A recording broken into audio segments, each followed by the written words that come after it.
हिस्से में आपने सुना कि वो शादी के बाद रुखसत होकर अपनी सास और शौहर के साथ उस घर में आई थी। एक रात जब उसे बहुत खौफ महसूस हुआ तो वो तिलावत करने बैठ गई।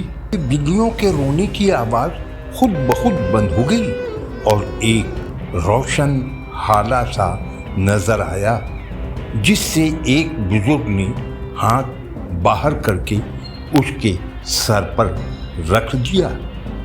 अब आगे की कहानी सुनी। वो परछाई यकायक गायब हो गई।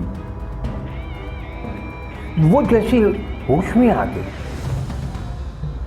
लेकिन इस तसव्वुर को झटकने में नाकाम रही और तिलावत खत्म करके उसने फातिहा पढ़ी और दुआ के बाद अपने कमरे में लौट आई। दिन गुजरते रहे। वो शहजाद को पाकर बहुत खुश थी। शहजाद के घर में किसी चीज की कमी भी तो ना थी। लंबा चौड़ा कारोबार जिससे शहजाद को फुर्सत ना मिली। वो सिर्फ रात गए घर आता और सुबह होते ही कारोबार के लिए निकल जाता। इतना बड़ा बंगला, खूबसूरत गाड़ियां, ये सब इसी कारोबार का तो नतीजा थी। घर में कुछ ज्यादा इफराद भी ना थे। बस एक शहजाद, उसकी अम्मी और वो। एक अजीब सी खामोशी और सन्नाटा छाया रहता जो इसके लिए सुहानी रूह था, क्योंकि उसे तो चहल पहल में रहने की आदत थी। उसकी अम्मी के घर में तो अच्छे खासे अफराद थे और हर वक्त एक रौनक सी लगी रहती थी। उसकी शादी को 6 माह होने को आ चुके थे, लेकिन अभी तक वो इस सन्नाटे की आदी ना बन सकी। ये सन्नाटा और खामोशी उसे खाने को दौड़ती। अम्मी के घर तो वो इसकी आदी ना थी, लेकिन यहाँ की खामोशी ने उसे दोपहर में सोने के आदी बना दिया था। आज भी वो बेखबर सो रही थी कि अचानक उसकी आंख खुल गई। उसे अजीब से एहसास ने घेर लिया।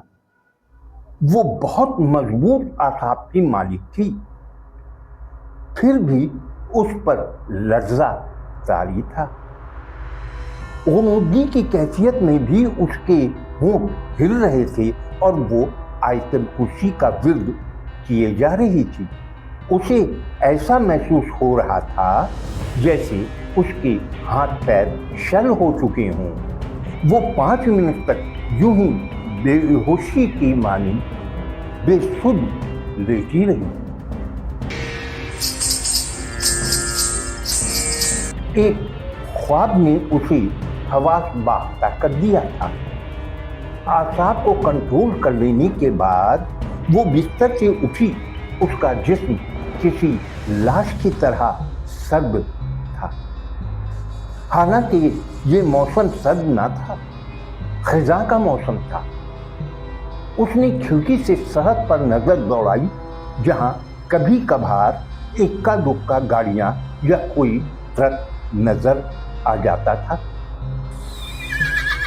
वो भी कभी कभार, वरना सिवाय सन्नाटे के और कुछ भी नजर ना आता।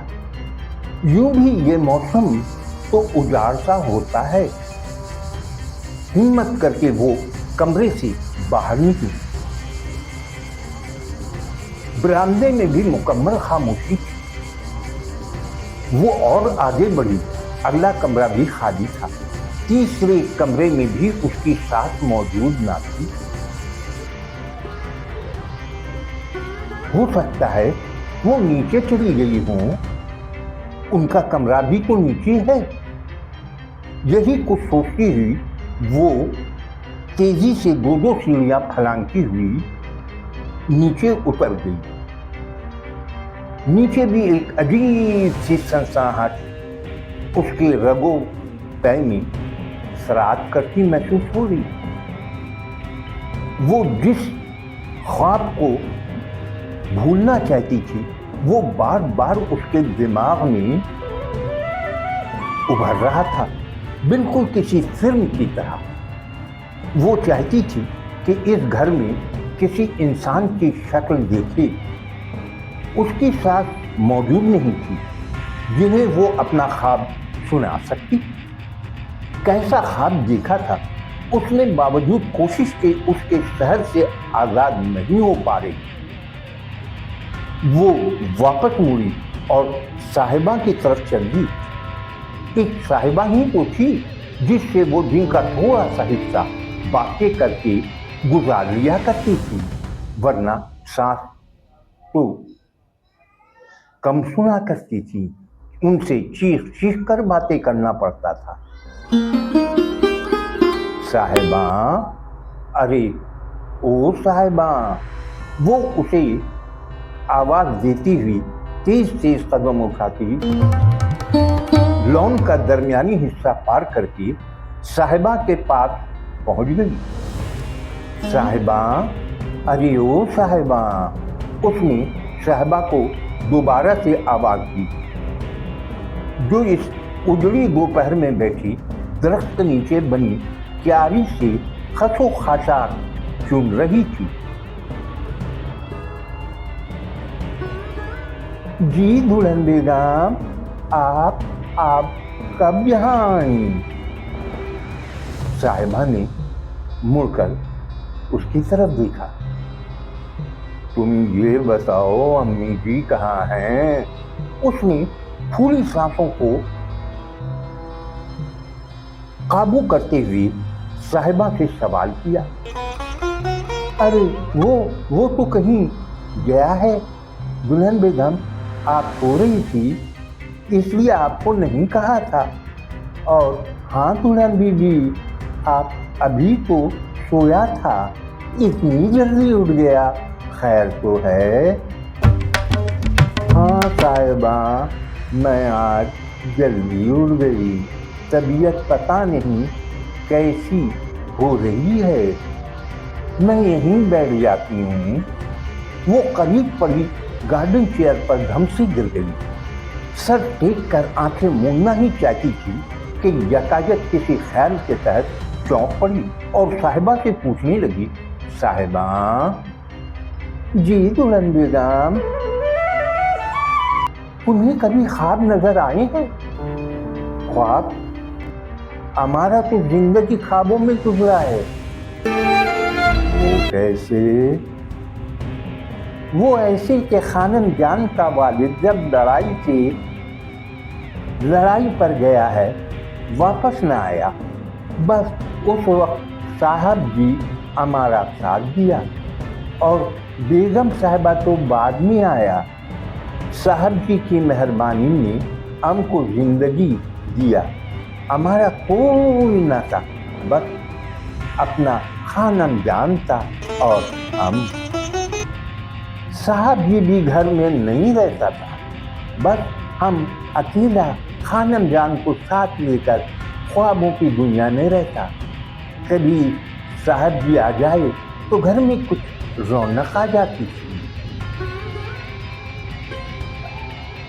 अरे साहिबा, मैं तो तुमसे ये पूछ रही हूँ, तुम कोठरी में अकेली रही हो, कभी डर नहीं लगता तुमको?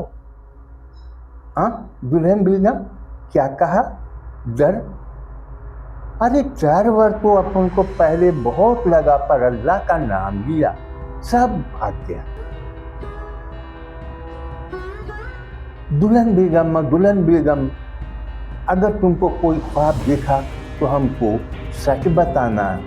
हाँ जरूर तुमने कोई ख्वाब देखा है। उसने दुल्हन का हाथ पकड़ लिया और इसरार करने लगी।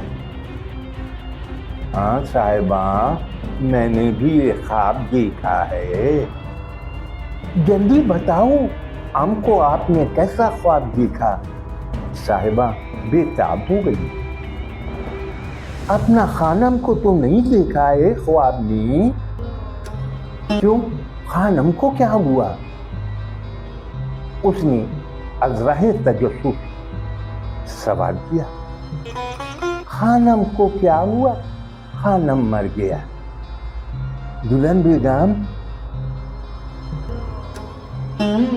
मिर्जा खानम तो कब का मर गया? अब तो 1 साल नहीं, कई साल हो गया। वो ले गया खानम को, ले गया। तहरीर वॉइस ओवर में तब्दील हो जाती है। पहले हिस्से के बाद ये दूसरा और फिर तीसरा यानी आखिरी हिस्सा जो इस दूसरे हिस्से के साथ अपलोड कर दिया है ज़रूर देखें और चैनल को सब्सक्राइब ज़रूर करें।